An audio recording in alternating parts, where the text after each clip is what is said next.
For this project, our aim was to find a topic that we found important in our culture today.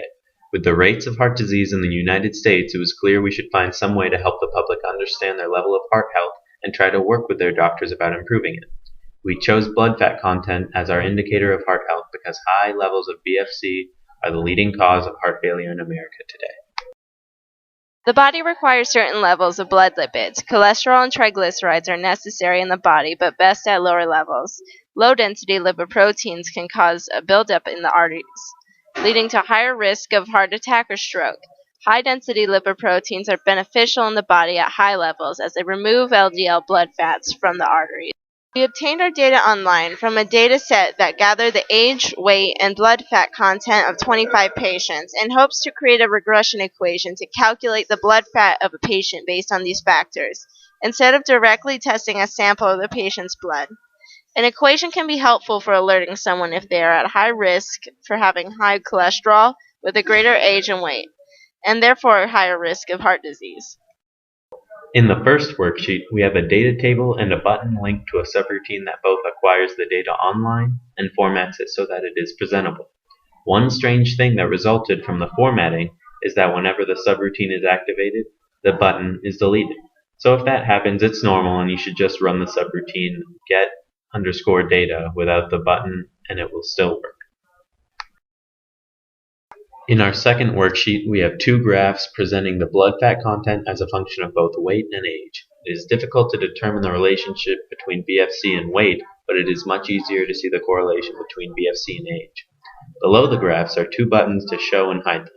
One thing I find strange that was made clear by the BFC versus weight graph is that there is an outlier point outside of the cluster where all the other points reside. In a physical sense, there are a few explanations for a 24-year-old person being 27 kilograms, or 59 pounds, and I believe it was a typo or an error in the original data, which could cause inconsistencies with our results. Coefficients for the regression equation were solved through the regression analysis tool from the data analysis tools from the data tab in Excel. These coefficient values seem to make sense from what we see in the graphs, as blood fat values seem to have a greater correlation with age than weight. So it makes sense that the coefficient for the age is greater and therefore changes it more. A user form was designed for someone to input their age and weight, so it can calculate the estimated blood lipids of the patient by the regression equation from the previous data. This value is not expected to be a reliable result, just an estimation based on trends, as blood lipids must be tested from blood sample. Although not perfect, this estimation may give the patient a rough idea of what their blood lipids could be, and alert them to see a doctor if they are at high risk of unhealthy blood fat amount, and therefore promote better heart health. These blood fat results can be shown in a message box by the Show Results button, or can be saved with the existing data by inserting their index value, starting at 26 for the first patient after the given data, then by selecting the Save Data button. When the new data is added to the given data, a program automatically formats the cells to be white and within the borders, instead of the blue background color. The estimated blood fat amount can then be compared to see if this level is healthy. In the given data, the type of blood lipids were not specified, so the user has the option to compare the calculated blood fat amount to a healthy cholesterol, low-density lipoprotein, high-density lipoprotein, or triglyceride levels. Some of these types of fats have healthy levels that are specified by gender or certain health conditions, so the user inputs whether they are male or female, if they have any history with heart disease and diabetes, and the program will find if they are an estimated healthy, borderline, unhealthy, or very unhealthy risk, and prompt the user to check this by visiting their doctor for a true blood lipid test. When the user inputs their age and weight, as well as their brief medical history, and presses the button to analyze blood fats, Excel uses the private subroutine for command button 2, where X0, X1, and X2 refer to the values obtained by the regression analysis, and where age reads from the value from text box 1, weight from text box 2, and blood fat is set to be the regression formula.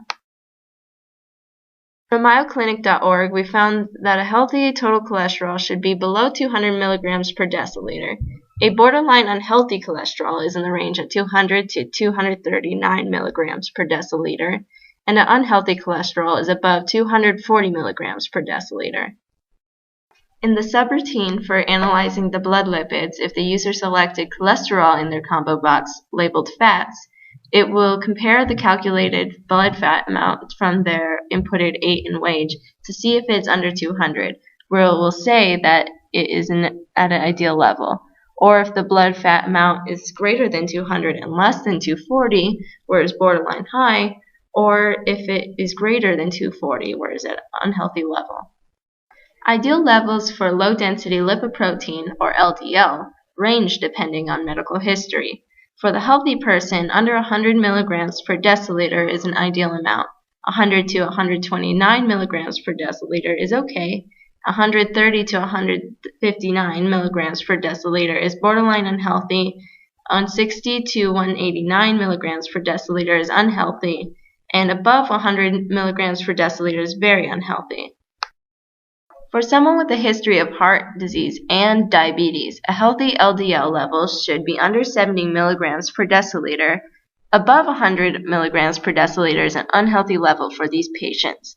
If they have diabetes or a history of heart disease, the LDL amount should be under 100 milligrams per deciliter, but should not be above. We obtain the information for healthy levels also from Diabetes Education Online as well as Mayo Clinic.